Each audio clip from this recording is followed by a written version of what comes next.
आता आपण पाहणार आहोत क्वेश्चन नंबर 6.2 मधला last question. A kite is flying at a height of 60 metre above the ground. The string attached to the kite is tied at the ground. It makes an angle of 60 degree with the ground.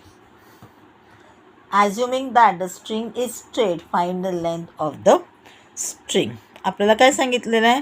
Assume करायची आहे की ती जी मारलेली string आहे ती कशी आहे, straight आहे, कारण हवेमुळे ती सारखी हालत राहणार आहे. पण आपण पकडायचं आहे की ती स्ट्रेट आहे, म्हणजे तो हायपोटेनस आहे असं आपण पकडायचं आहे. बघूया. के इज अ काइट. एम म्हणजे स्ट्रिंग जिथे आपण बांधलेली आहे त्याची तो पॉईंट. ओके, आता शोधूया. Point K is a kite which is flying at a height of 60 metre. Therefore LK is equal to 60 meter. KM is a string attached with a kite. The string attached to the kite at the ground makes an angle of 60 degree. In the root 3 equal to 1.73. Find length of KM. आपल्याला string काढायची आहे, म्हणजे आपल्याला आपण थोडक्यात म्हणूया की आपल्याला हायपोटेनस काढायचा आहे.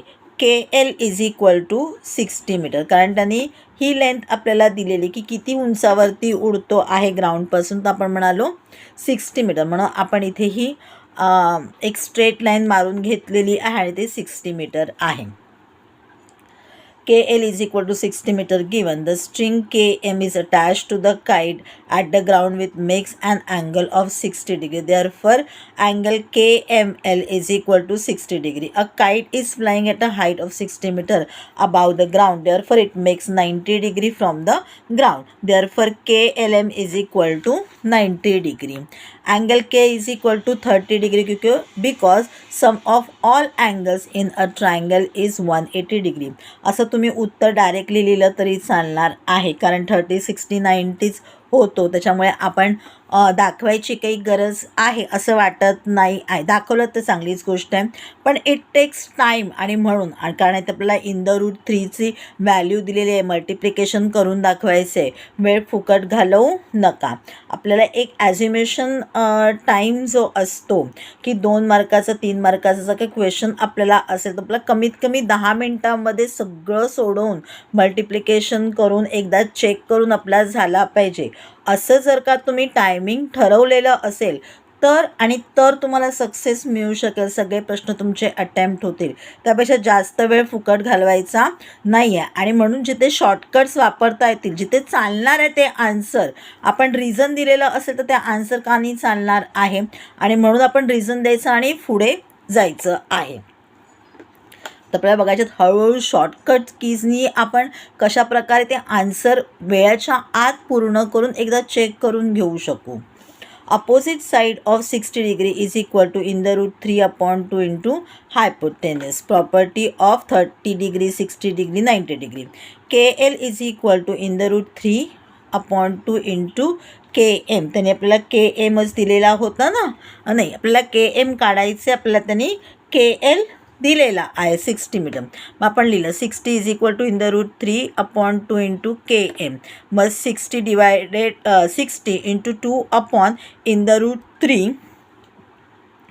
राईट हँड साईडला होता तो लेफ्ट हँड साईडला गेला, तर काय केलं आपण मल्टिप्लिकेटिव्ह इन्व्हर्स त्याचा केला. मग आपला आन्सर आलं 60 two 120 upon in the root 3.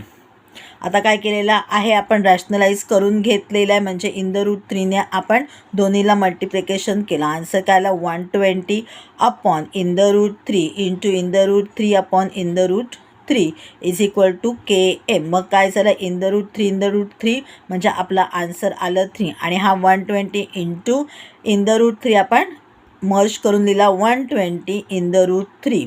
आता काय झालं 3 1 जा 3, 3 4 जा 12, 0 ॲज इट इज, म्हणजे आपला आन्सर आला 40 in the root 3 equal to KM. आता आपण इन द रूट 3ची जी त्यांनी व्हॅल्यू आपल्याला दिली आहे ती पुट ऑन करूया. 1.73. आता 40 इंटू 1.73, मग तसा आन्सर आपला आलेला आहे 69.20 metre is equal to KM. The length of the string is 69.20 metre.